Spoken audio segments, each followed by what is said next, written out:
My name is Chris Hankin. I am a master's student here at the Hopkins Nanjing Center.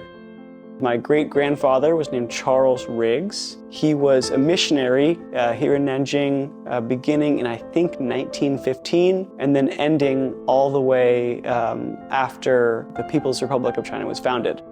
During that time, in the 1930s, when Japan and China had a war and the Japanese invaded Nanjing, he was a part of the civilian safety zone, where a group of over 20 American missionaries, as well as countless Chinese co-workers, created a safety zone so that dislocated Nanjing people could come and find a safe place. During that period, one of his jobs was to help to relocate people in houses. And during the Nanjing Massacre, he relocated thousands and thousands of people to get them to a safe area where they could avoid the conflict.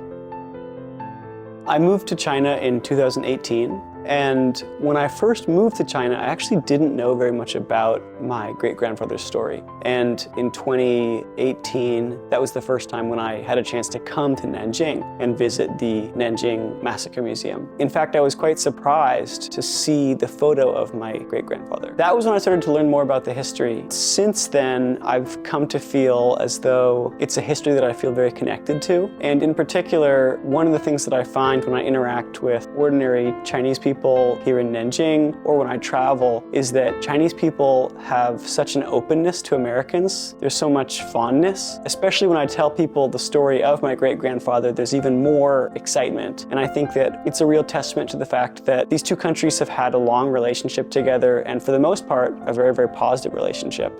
In my experience, what I've found is that although there are big differences between Chinese and American culture, the similarities between Chinese and Americans are so much more important and so much more foundational. Right now, the world is facing a number of really, really important and big challenges, like overcoming climate change, transitioning to renewable energy, and I think that we have to acknowledge the fact that in order for any of these goals to be accomplished, we need China and the United States to be able to work together, and we need the people from these two countries to understand one another. So from my perspective, that's what I see as the ideal relationship.